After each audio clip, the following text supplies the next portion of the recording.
So this video is one of the most important videos I ever did. So I'm trying to hold on to my mental capacity and my mental health, but it's really hard with so many people working against that fact. I go to my primary care and they don't write down a word I'm telling them. They don't try to, like for instance, I'm telling them about mold and they lie to me and tell me there's nothing they can do or they don't deal with mold. Meanwhile, there's a polymery department in Wentworth Douglas right up the street. They don't tell me that. They don't talk to me about that.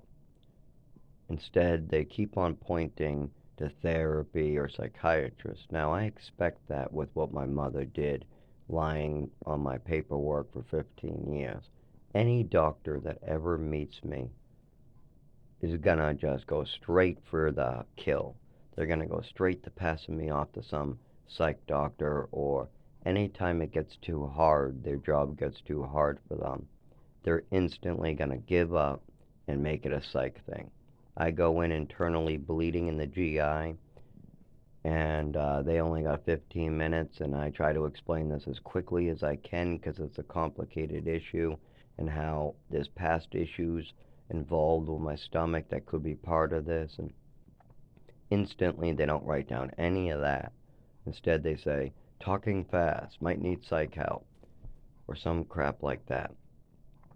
I mean, it's the same thing with the GI. Even no matter which doctor I go to, they're never going to actually write down what I'm telling them, the patient. None of this is based upon the patient. Most of the stuff I see the doctors giving me care for is my mother's bullshit for 15 years. What I've asked them to please stop doing. If you give me care based upon a mother's mental illness, I will get hurt. I've told this to my doctor. Now I have to pass this on to my lawyer because these doctors are getting me hurt.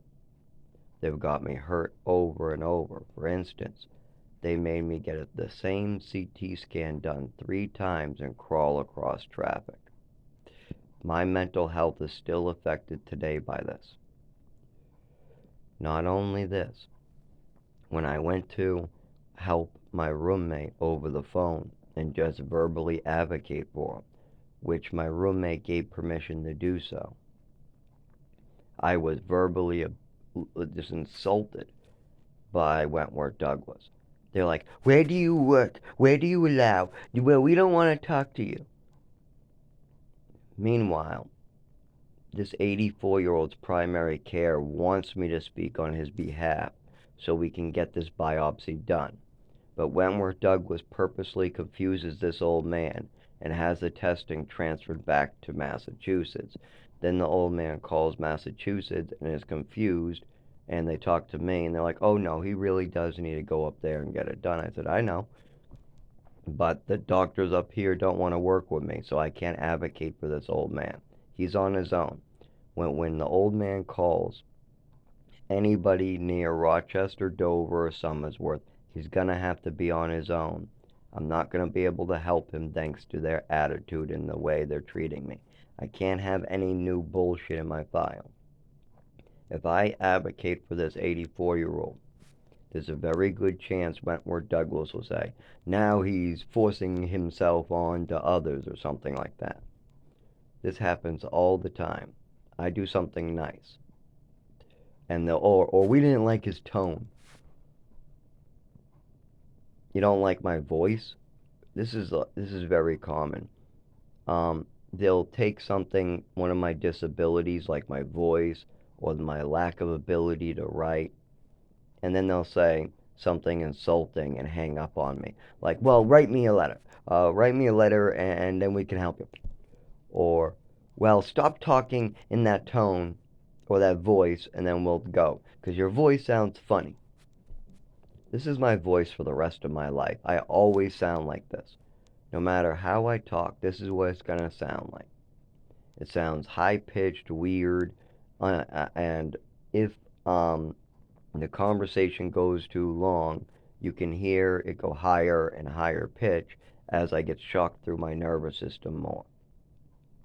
Now, you would think that a doctor's office in an emergency room would be writing this stuff down, but I know they haven't. Instead, they're trying to make sure that my roommate and me cannot get medical care. Like for the mold, for instance, people have been going to Wentworth Douglas Hospital up in Dover for this mold for over 10 years. There's been over 10 years of people getting sick and dying from this mold. But wouldn't you know that they make it extremely difficult for anybody to report this? All the reports down in Rochester keep on disappearing as well. And here's another one. So, somebody threw cans off a balcony. I don't know who. We weren't there for it. All we know is we got a knock at the door. We opened the door, and the landlord started verbally assaulting me right from the get-go. Then he made threats to me that he's going to hurt me if I don't tell him who did these cans. I said, I don't know what you're talking about with cans. What cans are you speaking of? He went to this whole thing for 3 days, verbally assaulting us, threatening us. Then I went looking for the cans. I couldn't find what he was talking about. Then he comes verbally assaulting us, telling us if we don't clean up his mess, then he's going to hit us. At this point, I'm scared. I'm scared of my landlord. I do not feel safe in my home anymore. So I just go looking for these cans so I don't get assaulted in my own house. Because this landlord has a key. He might come in when I'm sleeping and beat the fuck out of me. I don't know what this man is capable of. So then I go looking again. I still can't find these cans. Oh, they're in the woods. That somebody threw them off a balcony into the woods. Or threw them off the roof, I don't know. Or threw them out their window from the third floor.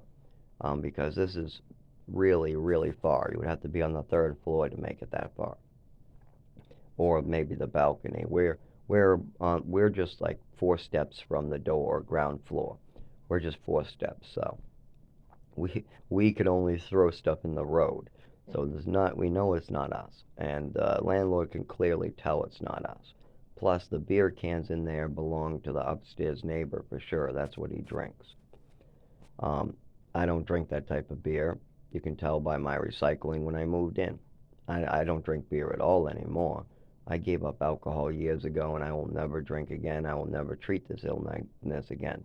If society wants to kill me off and finish me, then that's what's going to have to happen. I can't treat myself, and if people want to keep on abusing me, if they want to go with my mother's mental illness and feed into her fantasies, I've tried my best. I'm going to have to work with an attorney, have her go through these videos, and maybe she'll be able to help me with this. Now, keep in mind, if you're thinking, well, why don't you go report this to code enforcement? I mean, you have a septic tank out in the woods rotting, leaking into your groundwater. You have gaping waterfalls coming in for 7 years. You got mold getting people sick since you came in and before. You got an old man getting hospitalized. You're getting hospitalized. You have 25 years of a pre-existing condition that still hasn't been able to be documented because your doctors are continuing to suck and put you through hell. I'm not kidding. My doctors, I go to a primary care for help, and they damage my body more by having me crawl across traffic and still not issuing me any wheelchair or anything. I've got issued nothing. I go down to Rochester, Department of Health and Human Services to get cash benefits and Social Security, and they literally not only deny me any services due to my disabilities and due to the fact I can't drive, I can't walk, I can't move properly. I mean, like, oh, go drive to Massachusetts, or go write a special letter and fill it out and mail it this way and mail it this way. Something also to keep in mind is something is wrong with the mail in my building. My mail goes to a neighbor's apartment, and then they have to bring it over. But sometimes the neighbors throw them away.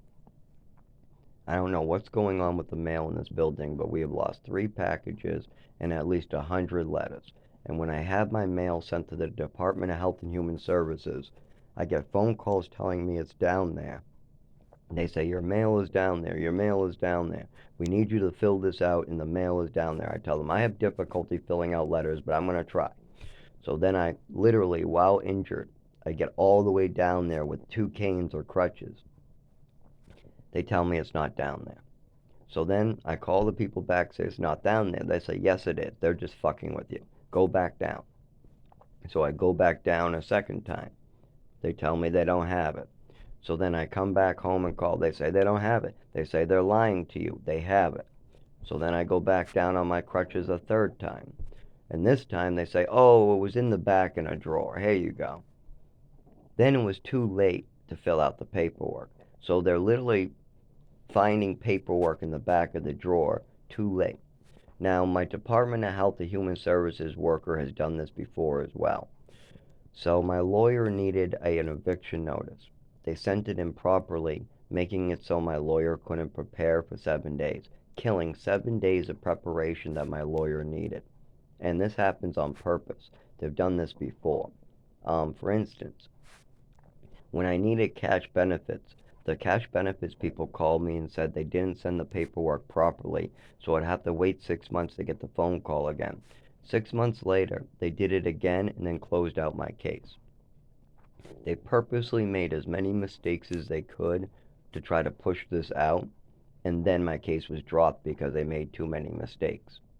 Then they try to blame it on my disabilities, that I didn't fill out enough paperwork or the paperwork wasn't sent properly, even though the worker was the one sending it. So no matter how many times I ask for help at the Department of Health and Human Services, they actually backfire. It completely backfires, and that's because I didn't know there was so much corruption in Rochester. I didn't realize that people were allowed to just dump their septic tanks and let their tenants drink their poopy septic tank water. I didn't realize that that was legal. I didn't realize that apartments had waterfalls coming in and that that was perfectly legal to re-rent out over and over and over again. I didn't realize that people were allowed to get sick, poison, die, get hospitalized, have problems with their body for the rest of their life, have their mental capacity interfered with, have PTSD for the rest of their life, and then have their PTSD added to by a department, by a doctor. I mean, they're making my condition worse. I'm going to need a therapist because of this town of Rochester. I mean, my doctor's having me crawl across traffic. They're literally trying to manipulate and add more stuff. I mean, come on, how much more stuff do you think they wrote about me? I mean, we tried to report the landlord, right? And all of a sudden they open up a case on me. Of course, they're writing down all these stuff I'm talking about my mother. My mother poisoned me. I have PTSD. I have anxiety from what happened to me. When I have to live in the woods, I become suicidal. My mental capacity is affected in the woods. If I have to live in the woods, I think I'm going to blow my brains out. I don't think I could live that way because I'll be facing death. If I live in the woods, I'll die a slow, painful death. I can't use shelters because my disabilities still aren't documented. So can you guys please do your jobs so I can get my disabilities documented properly? That way, then I can go to the shelter and move on with my life. But no, they won't let me move on with my life. They continue to feed into a dead woman's fantasies. They continue to make up stories so that they can keep this place rented out. It's easy. I mean, my mother has put a target on my back and my father, and I got a woman pretending to be my mother. I got people calling my doctor saying, don't help him, it's just a fantasy. Make sure you don't help him. I got people running from this who literally could be sued. I mean, my father committed multiple crimes with my mother. My mother killed herself in front of me, and then they locked me in a house so I couldn't even tell the doctors what was going on with my mother. I wasn't even allowed to tell